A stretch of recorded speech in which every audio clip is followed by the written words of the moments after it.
আসসালামু আলাইকুম। আবারও ভয়ানক বার্তা দিল সার্জিস আলম। অনেকে বলে থাকেন 2024 সালের 5ই আগস্টের পরবর্তী সময় থেকে এখন অবধি আমাদের বাংলাদেশে যে ধরনের মব জাস্টিসের প্রচলন রয়েছে, এই প্রচলনটা শুরু করেছিল হাসনাত নাহিদ আলমরা। তাদের উস্কানিমূলক বক্তব্যের কারণে বাংলাদেশে মব জাস্টিসের মতন পরিস্থিতি এখন অবধি পর্যন্ত একেবারে পরিপূর্ণভাবে বন্ধ হচ্ছে না। আজকেও সার্জিস আলম এসে সেই ধরনের ইঙ্গিত দিয়েছেন।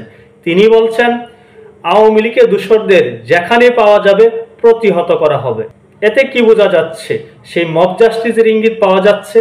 আবারও সেই মব জাস্টিসকে উস্কে দিচ্ছেন সার্জিস আলমরা। সার্জিস আলম এখানে জবাবে বলছেন আওয়ামী লীগ দোসরদের যেখানেই পাওয়া যাবে সেখানে প্রতিহত করা হবে। তার মানে কি? আওয়ামী লীগের লোকজনদেরকে যেখানে পাওয়া যাবে সেখানে চড়াও হবেন তারা, সেখানে তাদের উপরে বেধড়ক পিটুনি দেওয়া হবে, তাদেরকে লাঞ্ছিত করা হবে, তাদেরকে মারতে মারতে পুলিশে দেওয়া হবে। এখন এসে এই সময়ে এসেও এই ধরনের হুঙ্কার কেন? এতে অনেকে মনে করছেন মব জাস্টিসকে আবারও নতুন করে উস্কে দিচ্ছেন সার্জিস আলমরা। বগুড়া থেকে আওয়ামী লীগ প্রতিরোধের যুদ্ধ শুরু হবে বলেও তিনি মন্তব্য করেন। আওয়ামী লীগকে প্রতিরোধ করার জন্য বগুড়া থেকে যুদ্ধ শুরু করার জন্য তিনি আহ্বান করছেন। তিনি বলছেন এই বগুড়া থেকেই আওয়ামী লীগ নিধনের যুদ্ধ শুরু হবে।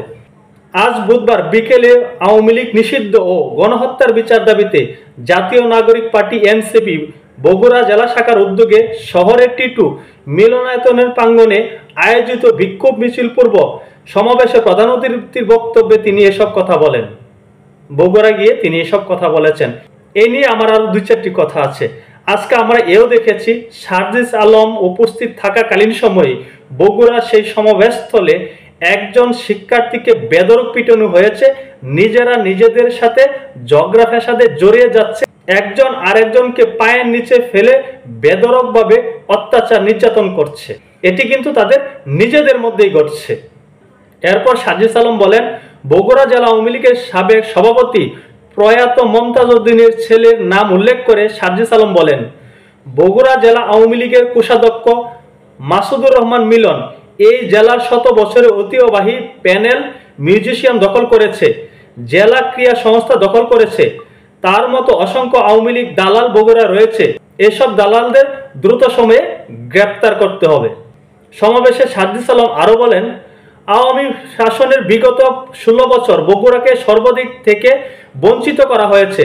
জেলার নাম শুনলে কারো চাকরি হয়নি, চাকরির প্রমোশন আটকে দেওয়া হয়েছে, অবকাঠামোগত উন্নয়নও চরম বৈষম্য শিকার হয়েছে বগুড়া।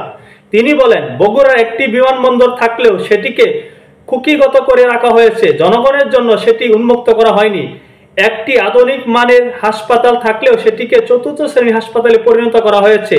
আন্তর্জাতিক স্টেডিয়াম থাকার পরও সেখানে কোনো আন্তর্জাতিক ক্রিকেট ম্যাচ আয়োজন করা হয় না। এই রকম অনেক কথাই বলেছেন সার্জিস আলম। আওয়ামী লীগের বিষোদ্গার করেছেন। আওয়ামী লীগের বিষোদ্গার তিনি রাজনৈতিক ব্যক্তি হিসাবে করতে পারবেন, কিন্তু তিনি যে বলছেন আওয়ামী লীগ দোসরদের যেখানে পাওয়া যাবে সেখানে প্রতিহত করা হবে। এখন কথা হলো সার্জিস আলমরা কি মব জাস্টিস লেলে দিচ্ছেন? তারা কি বাংলাদেশকে অস্থিতিশীল রাখতে চাচ্ছেন? তারা কি এটি ভাবছেন? অনেকেই বলছেন, সাধারণ মানুষরা বলছেন বাংলাদেশ যতদিন অস্থিতিশীল পরিস্থিতি থাকবে ততদিন নির্বাচন দেওয়ার প্রয়োজন হবে না। যারা এখন ক্ষমতায় আছেন, যারা ক্ষমতার বাহাদুরি করছেন, যারা সরকারি প্রোটোকল পাচ্ছেন, রাজনৈতিক ব্যক্তি হিসাবেও সরকারি প্রোটোকল পাচ্ছেন, তারা চাচ্ছেন বাংলাদেশে এই অস্থিতিশীল পরিস্থিতি আরো দীর্ঘায়িত হোক। যাই হোক, এসব কথা বললে অনেকে তেলে বেগুনে জ্বলে ওঠেন। একটি কথা আমি বলে রাখি, এই সার্জিস নাহিদদের প্রতি আমাদের ব্যাপক আস্থা ছিল, আমাদের ব্যাপক সমর্থন ছিল। আমরা চেয়েছিলাম তাদের হাত ধরে আমাদের বাংলাদেশ আরো দুর্বার গতিতে এগিয়ে যাবে, কিন্তু তাদের বিরুদ্ধে যে ধরনের অভিযোগ আসছে, তারা ক্ষমতার অপব্যবহার করছে, নিজস্ব এজেন্ডা বাস্তবায়ন করছে, তারা বিভিন্ন প্রকার নিয়োগ বাণিজ্যের সাথে জড়িয়ে যাচ্ছে। এইসব কথা যখন আমরা শুনি, এই সকল অভিযোগ তাদের বিরুদ্ধে যখন আসে, তখন তাদেরকে নিয়ে সমালোচনা করা ছাড়া আর কোনো অপশন থাকে না বলে আমি মনে করি। সকলে ভালো থাকবেন। আল্লাহ হাফেজ।